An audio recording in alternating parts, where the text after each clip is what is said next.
سماجی ماہرین اور تاریخ دانوں کا ماننا ہے کہ ہندوستان جیسے کثیر الصفات ملک میں نفرت کی فضا زیادہ دنوں تک قائم نہیں رہ سکتی۔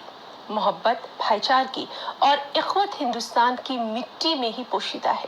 وفاقی تنظیم رابطہ ملت کے ایک اجلاس سے خطاب کرتے ہوئے مقررین نے کہا کہ آزادی کا مطلب مجاہدین کے خوابوں کو عملی جامہ پہنانا ہے۔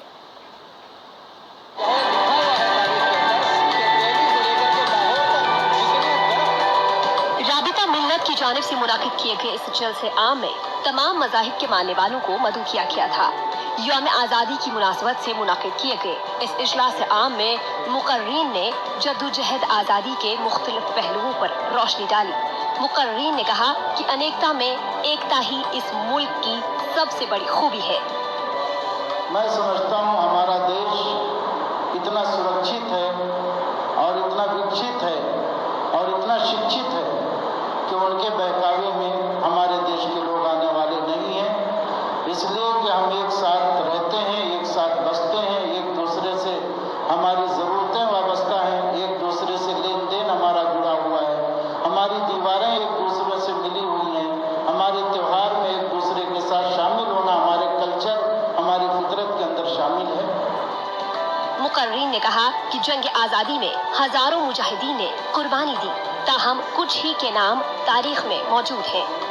ایسے پوشیدہ ہیروز کو بھی منظر عام پر لانے کی ضرورت ہے۔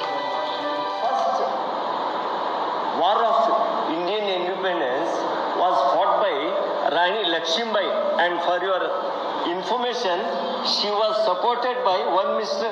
Ghulam Ghaus Khan in the independence movement of, and everywhere ہم کہیں بھی لکھتے لکشمی بائی کا نام بڑا جلدی آتا، بک میں آتا، and there is little said about, very little is said mentioned about Ghulam Ghaus Khan. ہم کو نہیں بتایا جاتا ہے، بتانا چاہیے کہ تقریباً سینکڑوں بلکہ ہزاروں کی تعداد میں اس ملک کی آزادی کے لیے علماء، جس کو ہم عالم کہتے ہیں، علماء نے اپنی جانوں کی قربانی دی۔ یہاں تک لکھا ہوا ہے تاریخ کے اندر کہ دہلی سے لے کر کے لاہور تک جتنے درخت تھے ان تمام درختوں پر علماء کی لاشیں لٹکی ہوئی تھی۔ اتنے سینکڑوں کی تعداد میں، ہزاروں کی تعداد میں علماء نے اس ہندوستان کی آزادی کے لیے جدوجہد کی اور پھر اپنی قربانی دی۔ بالا کوٹ کا، شاملی کا میدان، بالا کوٹ کا میدان اور بھی بہت ساری ابھی کیونکہ میں مقررین نے ملک کے موجودہ حالات پر بھی تشویش کا اظہار کیا۔